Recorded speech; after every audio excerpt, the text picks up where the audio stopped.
here on GoPSUSports.com with Athletic Director Sandy Barbour. Another area where Penn State student athletes, coaches, and staff members continue to excel. Something I hear you say often is, Penn State's servant heart, the community service, the impact in the community. A second year that I've noticed in, especially covering it, is something like Day of Caring and Day of Giving. What has kind of been the result of that and kind of the feedback that you've got? Well, this is another one of those long-standing traditions, long-standing part of our culture at Penn State. I'll also be very honest, this was a part of Penn State I didn't know coming in. This is the part I had not heard. That also tells me we need to do a better job of getting that out there. So I talk about it a lot because it's really impressive and I think it's really important. And it's our student athletes taking after their student peers across campus. I'd never heard of Thon before I came to Penn State. That's probably the most impactful thing I've witnessed, been a part of, seen in my 3 short years at Penn State. But then the student athlete, the intercollegiate athletics version of that is Lift for Life, is Pink Zone, is Coaches versus Cancer.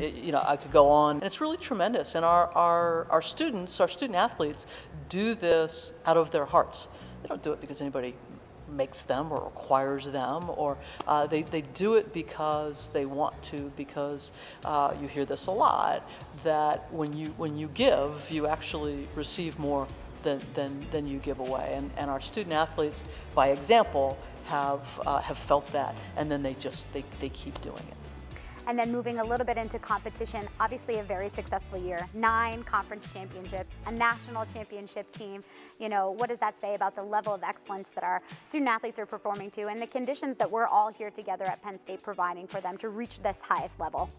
Well, again, I sound like a little bit like a broken record, but it's kind of Penn State's tradition in that it's always been about comprehensive excellence, that achievement at a very high level in the classroom, which continues, and the achievement in the competitive venues. Obviously, what Coach Sanderson and our wrestling program has done is pretty spectacular. I'll never forget sitting in St. Louis and watching those 5 straight individual national championships go off, and getting texts from people watching it on TV. So again, a very proud nation, Penn State nation, having an opportunity to rally around that kind of success.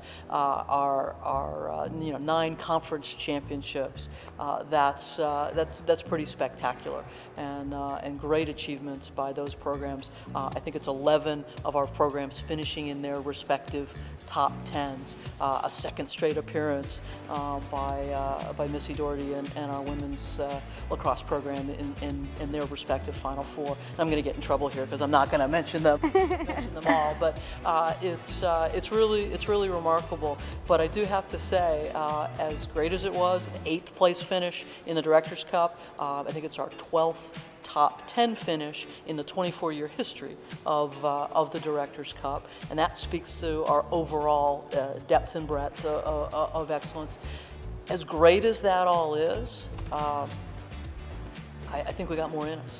And that's what being a competitive athlete, being a competitive administrator, all of us. That's why we do what we do. We're competitors. We always strive for more, and I think we've got more there. And as we look a little bit more big picture, it seems like fall sports will be here before we know it. What's something that you're looking forward to from our teams, our staff members, our coaches, our student athletes as we get ready to head into this 2017-18 year? Well, it's the stories that will be written.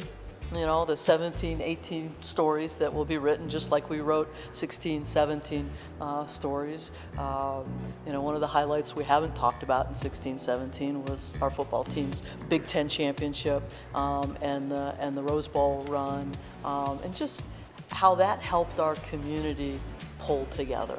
That was really so spectacular, and gave our community a lot to be proud of, and square their shoulders and walk a little taller, and this community so deserves that, and so that was a lot of fun.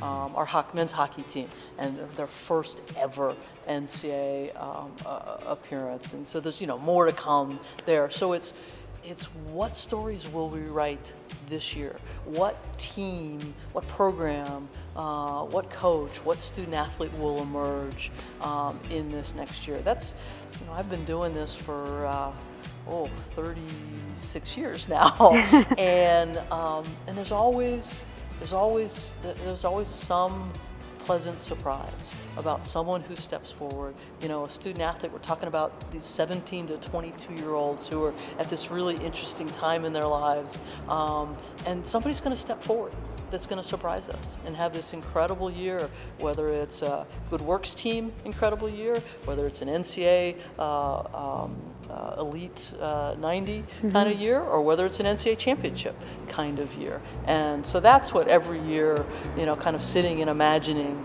what those stories might be ahead of us for this year. And at Penn State, they're pretty spectacular. Well, we look forward to seeing those stories unfold. Thank you so much for your time, Sandy. My pleasure. Thank you, Ariel.